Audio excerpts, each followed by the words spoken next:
I was in the process of uploading all these videos and I realized I forgot to make a video 36. So if you notice a lack of discontinuity between video 35, video 36, and video 37, it's not you that's going insane, it's me. I'm sorry about that. What we need to look at today is still important, and that's recursion, which asks the question, what would happen if a function called upon its own function? Which means, what if we put the header of the function, which is the name of the function, and the two brackets inside of the body of that same function? Let's take a look at what happened today. So let's go ahead and make a function over here. I'm going to call it the void function, and I'm going to call it the void lemming function. And I'm just going to go in the body. I'm going to put some text to output to the screen. So cout, I'm going to write the word lemming, just any text. And I'm going to go ahead and write the header just here. I'm going to write lemming function. Now this means that if I were to go inside the main and say that I want the lemming function to be executed, this means that it's going to go print this out, and then it's going to want to, redo the function. I mean, when's this going to end, right? It's going to go on and on. It's like a loop that's never going to end, right? And if we go ahead and build this, we can confirm our suspicions.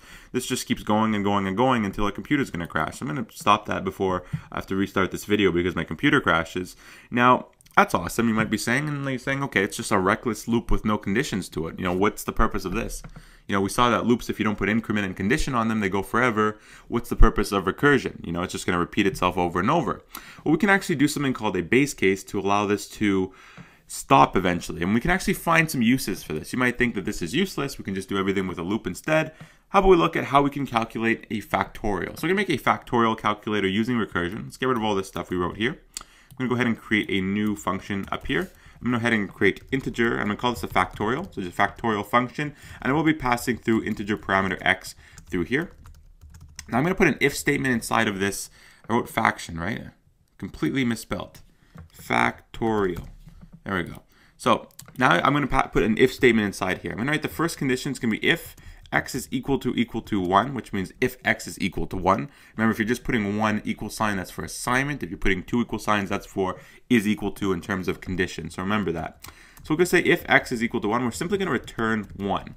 All right, simple enough. Now if we go ahead and write the else part of the statement, else, so if it's not equal to 1, which you don't necessarily need to include here because it assumes that anything else that's not in the if statement, so anything else that's not 1 will go to the else statement. So if you're not dealing with 1, you'll have the x that you pass through as a parameter multiplied by factorial, the function itself. So this is considered recursion, even though we're going to be passing through x minus 1 as its parameter over here. So this is still counting as recursion because I am passing through factorial over here. So keep that in mind. Why am I getting an error here? Control may reach end of a non-void function, because I did not write return over here. Okay, sorry about that. There we go. So remember, if we're dealing with an integer, it always has to end with a return. So we have a return 1 if you're dealing with a 1. So it means if anything that is a 1 here for what you're passing through, you're simply going to return 1 because the factorial of 1 is going to be 1. Now, if it's not 1, you're going to go ahead and use here return x times factorial x minus 1. And you're going to see how if you keep running this over and over, whatever you input here as an integer is going to keep getting smaller and multiply by x. And if you know how factorials work, for example, I'll put a note here for you guys. Say I would take 5 factorial. It's 5 times 4 times 3 times 2 times 1. I probably should have put that with asterisks to be consistent, but whatever, you get the point. Right, so that's what a factorial is. And you can see what would happen if I would just pass in 1, which would just be 1 times nothing. It's just going to be 1, so we're going to be returning 1.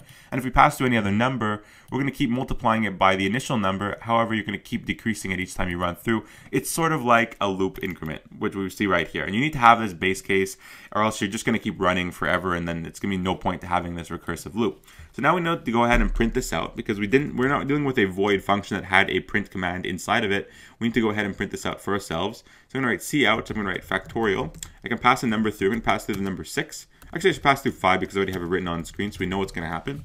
Now, if I go ahead and pass through factorial 5, we build and run this, we're going to see that we're going to get 120. And if you go on your calculator and calculate factorial by writing a number and then putting the exclamation point after it, you're going to find out that 5 times 4 times 3 times 2 times 1 is going to be 120. So this is a factorial calculator, and that's what we can use with recursion, where we have our function itself inside the body of the function. It sounds crazy, but it does have its uses, and it's pretty good for this, but you need to have this base case, which is going to allow you to stop at some point, right? You need to give it some sort of condition for example.